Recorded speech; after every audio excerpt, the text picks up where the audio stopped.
This video sponsored by BuyMode e-shopping app. BuyMode e-shopping application is one of the online shopping app now available on Play Store and App Stores. Hello friends, நம்ம வீட்டுக்கு தேவையான காய்கறிகள் மற்றும் மளிகை பொருட்கள் போன்றவற்றை நம்ம பைமோட் ஆப்பில் ஷாப்பிங் பண்ணுறது மூலமாக விலை குறைவாகவும் தரமானதாகவும் உங்களுக்கு கிடைக்கிறதுக்கு வாய்ப்பு இருக்குது. இதை நீங்கள் பயன்படுத்துறது மட்டும் இல்லாமல் உங்களோட நண்பர்களுக்கும் உறவுகளுக்கும் சொல்லுங்கள்.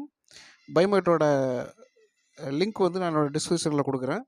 நீங்கள் தேவைப்பட்டால் டவுன்லோட் பண்ணி ஷாப்பிங் பண்ணிக்கலாம். நன்றி. வணக்கம் உறவுகளே, ஒரு புதிய காணொளியோடு உங்களோடு இணைவதில் எனக்கு பெருமகிழ்ச்சி. கடந்த 22ஆம் தேதி காஷ்மீரில் பஹல்காமில் பாகிஸ்தான் பயங்கரவாதிகள் நடத்திய தாக்குதலில் 26 சுற்றுலா பயணிகள் உயிரிழந்தார்கள். இதன் காரணமாக இந்தியா பாகிஸ்தான் இடையே போர் பதட்டம் ஏற்பட்டுள்ளது. இந்த சூழலில் நாடு முழுவதும் மே 7ஆம் தேதி அன்று போர்க்கால பாதுகாப்பு ஒத்திகைகளை நடத்துமாறு அனைத்து மாநில அரசுகளுக்கும் மத்திய உள்துறை அமைச்சகம் உத்தரவிட்டுள்ளது. அதன்படி போர்க்காலங்களின் போது இந்திய எல்லைப் பகுதிகளில் அந்நிய நாடுகளின் போர் விமானங்கள் நுழைந்தால் சைரன் ஒலி எழுப்பப்படுவது வழக்கம். நாளை நடைபெறவுள்ள ஒத்திகையின் பொழுது இதுபோல் சைரன் ஒலியை எழுப்ப வேண்டும். பாதுகாப்பான இடங்கள் குறித்து பொதுமக்களுக்கு முன்கூட்டியே தெரிவிக்க வேண்டும்.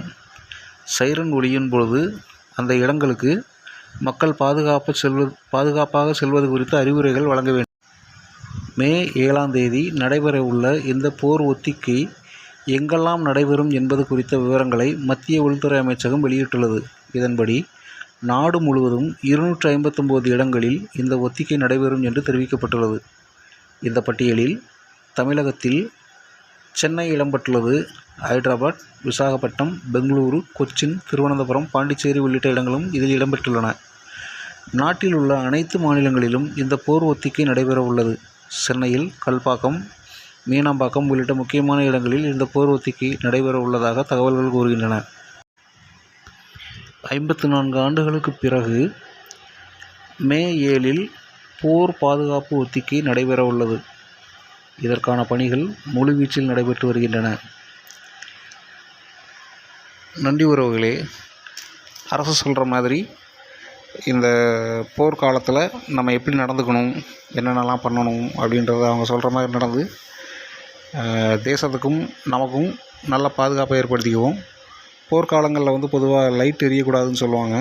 அப்படி லைட் போட்டிருந்தீங்கன்னா அவங்களோட ஜன்னல்லாம் மூடி அந்த வெளிச்சம் வெளியே வராத அளவுக்கு பார்த்துக்கணும்.